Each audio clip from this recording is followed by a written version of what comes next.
তো বন্ধুরা, আজকের এই ভিডিওটি মূলত তোমাদের যাদের 5th সেমিস্টারের ডিএসসি এডুকেশন বা শিক্ষা বিজ্ঞান আছে তাদের জন্য মূলত। তো এই প্রশ্নটিতে 5 নম্বরে এবং 10 নম্বরের প্রশ্ন একদম মিলিয়ে মিশিয়ে আছে। দুঃখিত, 5 নম্বর এবং 15 নম্বরের রচনাধর্মী প্রশ্ন মিলিয়ে মিশিয়ে আছে, তোমরা দেখবে।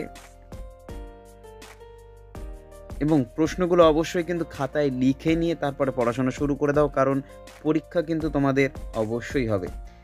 রুটিন যখনই বেরিয়ে যাবে তোমাদেরকে সঙ্গে সঙ্গে রুটিন পাবলিশ করে দেওয়া হবে এবং জানিয়ে দেওয়া হবে তোমাদের কোন কোন তারিখে পরীক্ষা, অ্যাডমিট সংক্রান্ত সমস্ত আপডেট কিন্তু তোমরা চ্যানেল থেকেই পেয়ে যাবে। তো চ্যানেলটিকে যারা এখনও সাবস্ক্রাইব করোনি তারা অবশ্যই বন্ধুরা সাবস্ক্রাইব করে রেখো।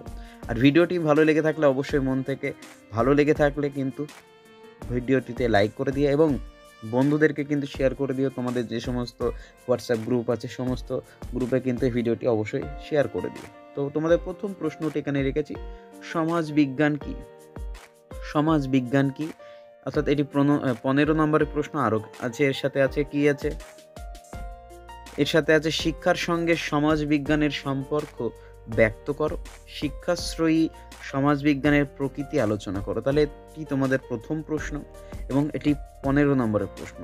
এরপরে আছে 2 নম্বর প্রশ্ন, কি আছে সেখানে লেখা আছে শিক্ষার সামাজিক সংস্থা হিসেবে পরিবার এবং বিদ্যালয়ের ভূমিকা আলোচনা করো। তো এই প্রশ্নটি বলার সাথে সাথে আরেকটি ইম্পর্টেন্ট কথা তোমাদের বলা আছে, সেটা হলো এখানে দেখবে পার্ট পার্ট কোশ্চেন আছে। যেমন প্রথম প্রশ্নটি দেখো, প্রথম প্রশ্ন আছে সমাজ বিজ্ঞান কি। দেখা গেল এই প্রশ্নটি তোমাদের টিকা হিসেবে দিয়ে দিতে পারে। তোমরা দেখবে এক জায়গায় টিকা আছে, সেখান থেকে তোমাদের 4টে টিকা লিখতে হচ্ছে। তো 4×5 20 নম্বর থাকে, সেখানে ওই টিকার মধ্যে দিয়ে দিচ্ছে। অথবা দিয়ে দিতে পারে শিক্ষার সঙ্গে সমাজ বিজ্ঞানের সম্পর্ক ব্যাখ্যা করো, এই একটি কোশ্চেন, সেটাও টিকা হিসেবে দিতে পারে।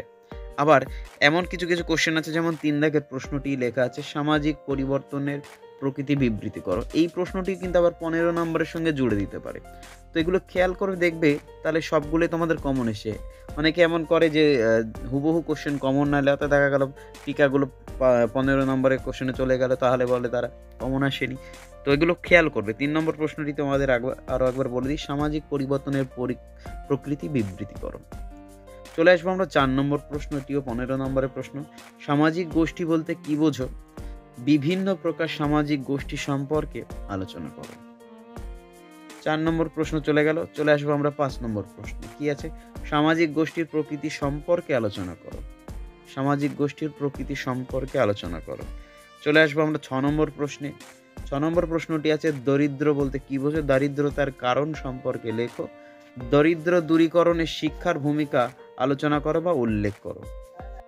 তো পরের প্রশ্ন এখানে আছে তোমাদের 7 নম্বর প্রশ্ন। 7 নম্বর প্রশ্নটি আছে সামাজিক সংস্থার প্রকারভেদ সম্পর্কে লেখো।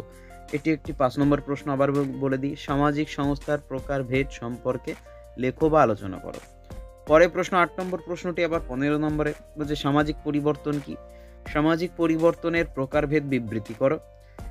সামাজিক পরিবর্তনের শিক্ষার ভূমিকা আলোচনা করো। সামাজিক পরিবর্তনের শিক্ষার ভূমিকা আলোচনা করো বা লেখো।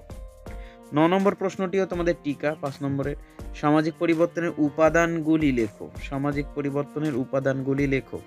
চলে আসবো আমরা 10 নম্বর প্রশ্নে, কি আছে শিক্ষাশ্রয়ী সমাজতত্ত্বের পরিধি সম্পর্কে লেখো। শিক্ষাশ্রয়ী সমাজতত্ত্বের পরিধি সম্পর্কে লেখো বা আলোচনা করো, 5 নম্বরের টিকা এটি। এরপরে আছে 11 নম্বর প্রশ্ন, এটিও একটি 5 নম্বরের টিকা লেখা আছে জনবিস্ফোরণের কারণগুলি লেখো। জনবিস্ফোরণের কারণ, অর্থাৎ অতিমাত্রায় যে জনগণ বাড়ছে, এর কারণগুলি লিখতে বলছে। চলে আসবো আমরা 12 নম্বর প্রশ্নে। এটি একটি 15 নম্বরের প্রশ্ন, বা এই প্রশ্নটি কিন্তু তোমাদের আবার 5 নম্বরের টিকাতেও দিয়ে দিতে পারে। শিক্ষায় সামাজিক সংস্করণে বিদ্যালয়ের ভূমিকা সংক্ষেপে লেখো বা আলোচনা করো। তাহলে শিক্ষায় সামাজিক সংস্করণের বিদ্যালয়ে ভূমিকা সংক্ষেপে লেখো। চলে আসবো আমরা 13 নম্বর প্রশ্ন, কি আছে না গোষ্ঠীর প্রকৃতি সম্পর্কে লেখো। গোষ্ঠীর প্রকৃতি সম্পর্কে লেখো বা আলোচনা করো।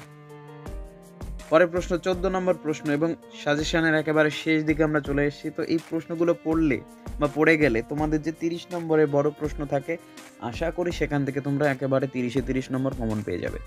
তো চলো 14 নম্বর প্রশ্নটি আছে সামাজিক পরিবর্তনে শিক্ষার ভূমিকা আলোচনা করো। সামাজিক পরিবর্তনে শিক্ষার ভূমিকা আলোচনা করো বা লেখো।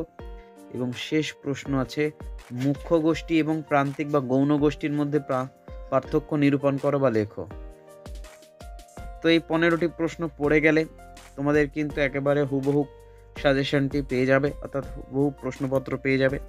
তো এখনও যারা বন্ধুদেরকে ভিডিওটি শেয়ার করোনি, অবশ্যই বন্ধুদেরকে ভিডিওটি শেয়ার করে দাও। আর বিভিন্ন গ্রুপে কিন্তু এই ভিডিওটি শেয়ার করতে পারো। চ্যানেলে নতুন হয়ে থাকলে অবশ্যই চ্যানেলটিকে সাবস্ক্রাইব এবং ভিডিওতে একটি কমেন্ট করে বা লাইক করে দিও। দেখা হচ্ছে পরবর্তী ভিডিওতে।